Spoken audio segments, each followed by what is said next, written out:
Você que se liga aqui no canal Fome de Deus, eu tenho 3 pedidos para te fazer. Primeiro, que você dá um like massa nesse vídeo. Segundo, que você compartilhe, porque compartilhando você está compartilhando as boas novas do Evangelho. Isso vai abençoar a sua vida e você vai avançar no reino de Deus. E o terceiro é que você ore, interceda pela minha vida, em nome de Jesus. E vamos para o vídeo. Vamos falar sobre exposição bíblica, sobre terminologias, etimologia da palavra, o que esse texto quer dizer no grego. E vamos já começar expondo aqui Mateus capítulo 5. Então nós entendemos que o evangelho foi dividido por 4 evangelistas.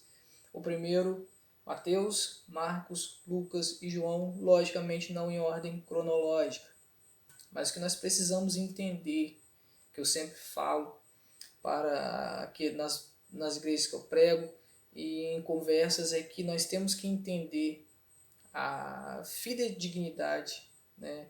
Nós temos que ser fiéis à interpretação da palavra de Deus e temos que ser fiéis ao tempo no qual foi escrito, para quem foi escrito. Um exemplo, o Evangelho, segundo escreveu Mateus, os seus relatos, foram escritos pelos judeus ou para os judeus. Mateus escreve o seu evangelho, Mateus vai fazer dissertações, vai mostrar os ensinamentos de Jesus, as parábolas de Jesus. É o evangelho com maior conteúdo do Antigo Testamento, de todos os 4.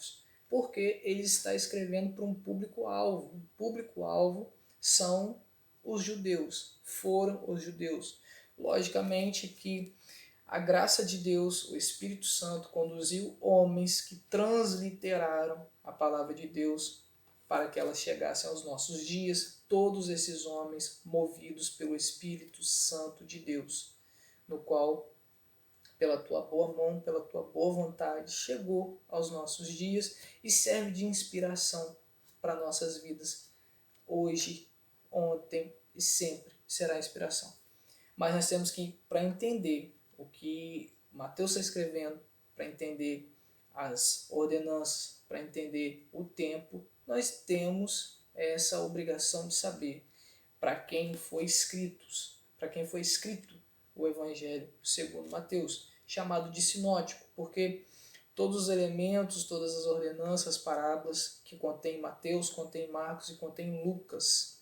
Então nós entendemos que Mateus escreve aos judeus, Marcos aos romanos, Lucas aos gregos e João, o evangelho considerado um evangelho universal, que não tem específico um público-alvo, pessoas escolhidas, predestinadas de que antemão ouvissem aquela mensagem.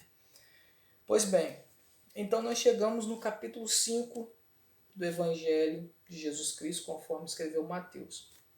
Nós vamos ler apenas os 2 primeiros versos.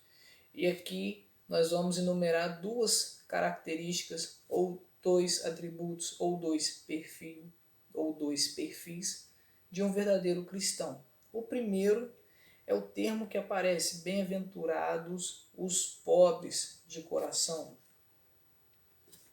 porque deles é o reino de Deus. Aliás, eu até li errado: bem-aventurados os pobres de espírito.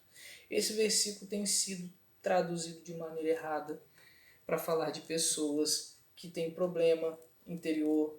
Ela é uma pessoa pobre de espírito. Essa pessoa é soberba, é uma pessoa pobre de espírito. Mas quando nós entendemos que no grego a palavra pobre de espírito ou pobreza, ela poderia ser usada de 2 maneiras. Primeiro, aquele pobre isento de luxo, mas que tem uma vida digna. E segundo, aquele pobre que não tem nada, que é um miserável.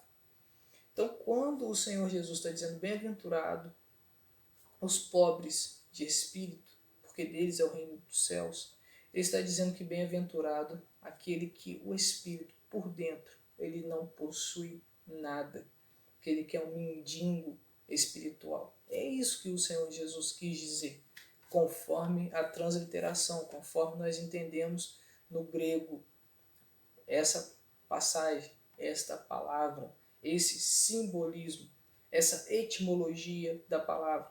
de mostrando que é muito mais além, é muito mais profundo do que aquilo que nós vemos somente na superfície. O Senhor Jesus está dizendo que o mal do ser humano está interiormente. Às vezes a pessoa tem uma aparência humilde, às vezes ela tem comportamentos, ela tem gestos, ela até faz obras caridosas, é uma pessoa de obras sociais, mas por dentro ela é soberba.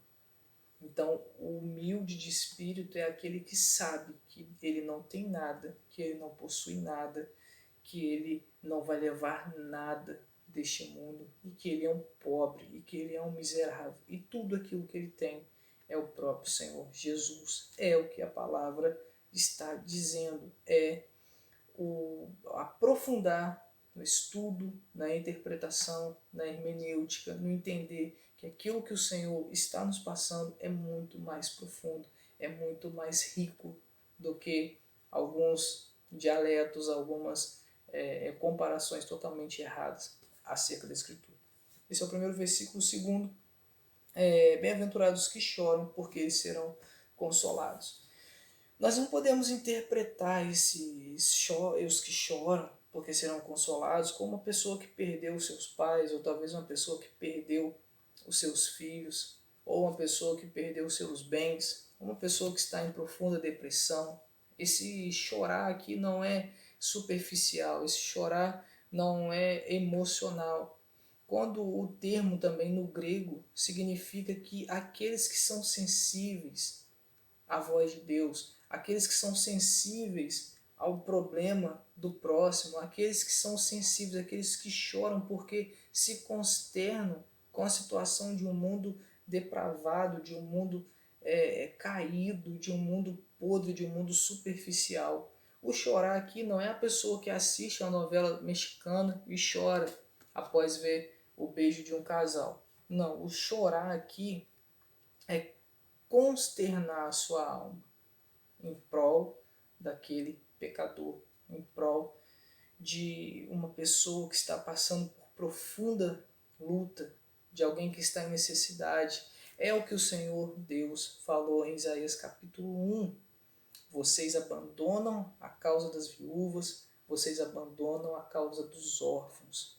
É o mesmo que o Senhor Jesus está dizendo: bem-aventurado aqueles que choram, porque eles serão consolados. Aqueles que se consternam, aqueles que sentem a dor, ainda que de um cristão que está no outro lado do mundo, do outro lado do oceano, do outro lado do continente, mas você consterna. É você olhar no noticiário de TV que meninas estão indo para a Índia, por um exemplo, que lá elas vão ser escravizadas sexualmente, e você vai para o seu quarto, você abre a porta do seu quarto, você tranca e você lhe derrama lágrimas no leito, você ora, você intercede ainda sem conhecer aquelas meninas, mas você ora pela família, você ora pelas famílias, você ora por aquele pecado, aquele mal, e você chora, e você se consterna, se você fica conduído com aquilo espiritualmente, é um choro espiritual, é um choro por pecado, é um choro por almas, é um choro em significando clamor, significando súplica e intercessão.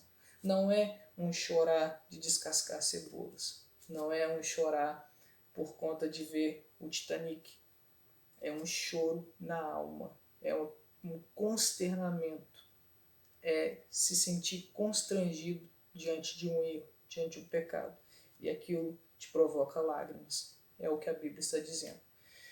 Então, se você chora dessa maneira, se você chora aos pés do Senhor, se você chora lendo a sua Bíblia Sagrada, se você intercede com súplicas, com lágrimas nos olhos, como Paulo escrevendo aos Coríntios vai dizer: dessa vez vos escrevo com lágrimas nos olhos, mediante a muitas lágrimas. Você é um bem-aventurado. Você fará parte do reino de Cristo Jesus. Hoje, esses dois perfis, amanhã tem mais. Que Deus te abençoe.